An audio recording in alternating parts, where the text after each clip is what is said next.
What's up guys, Farouk here, and today I have finally reached max level within the 2.0 patch, level 70, which in turn gives me access to the most difficult dungeon type within World of Kings, the Overlord dungeon. Now, at this point in time, the most difficult dungeon that is available is Overlord 3, which is what I'm going to walk you through now, and this dungeon specifically is the Mechanical Maze. And so just kind of sit back, relax. I'm going to walk through each and every one of these bosses to show you what you need to be aware of to get these bosses down yourself. And for this first boss here at the mirror, there really aren't too many mechanics that you need to be made aware of. Pretty much it would suffice to tell you stay out of the red or the orange circles and just don't get hit by the boss's abilities. Really the only other thing you need to worry about are these slugs. He'll spawn slugs at certain points in the fight. Just kind of avoid them if they lock eyes with you, and just evade them and DPS the boss until he finally makes his way down. I'm just gonna let this one play through.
Now, this next boss in Teletron is actually kind of confusing, so you need to make sure you pay attention here. First thing to know is that the two monsters to his right and to his left are part of the boss encounter, but you do not need to attack them. Now, if you look closely, there is a red circle surrounding the boss that says warning. What you need to do is you need to have one person at all times within that circle. And what you do is you go in, and then the boss will apply a debuff to you, which can stack up to 9 times. Now, if you look up on your bar here, you'll see a little pink skull that has a timer there. And you'll see the numbers go up and up and up. What you want to do is you want to wait until you have 8 or 9 stacks and then switch with somebody else. You want to have somebody within that circle at all times, and then as soon as you hit 8 or 9 stacks, you move out of it and have the next person move in until your stacks drop off, and then you just continually rotate over and over and over until you kill the boss. If you have somebody stand in that red circle for longer than 10 stacks, the boss will do this ability here where he pushes you back and really slows your progress and wipes the team in more cases than not. Also, the boss will spawn this beam on you. It will say, I'm locked by the boss and you need to stay away from the crowd. And essentially what you need to do is just move away from your team when you have that and make sure that it doesn't hit you or your teammates.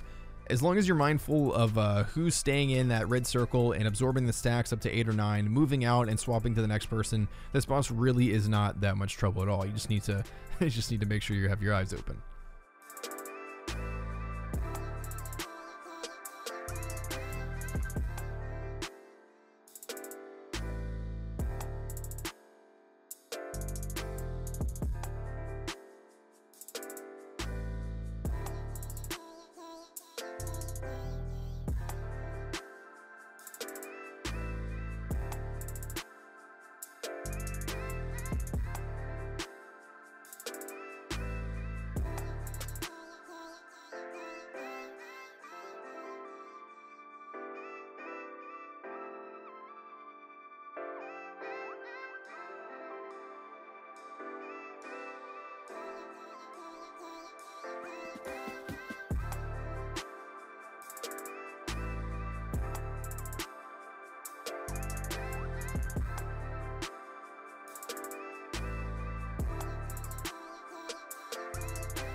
Now for the final boss. This one is the boss that gives most people the most trouble. It's kind of confusing when you first look at it, but it's actually a pretty simple mechanic as long as you understand what you need to do. So the boss's name is Pride, and what you need to do is you need to tank the boss in that very center blue circle of the room. He's going to, at certain points of the fight, place this ability on your whole team that says move to the center of the room, and so if you tank the boss in the very center in that blue circle, it'll just make it much easier for your ranged and melee DPS on the whole. Now, there are going to be certain points of the fight where he spawns an additional monster that targets one of your teammates and begins to chase them. So what you need to do is just swap immediately to that monster, DPS it down, and then you can continue attacking the boss. Other than that, it's a pretty straightforward fight. Stay out of all the big circles and stay out of all the abilities that the boss casts on you.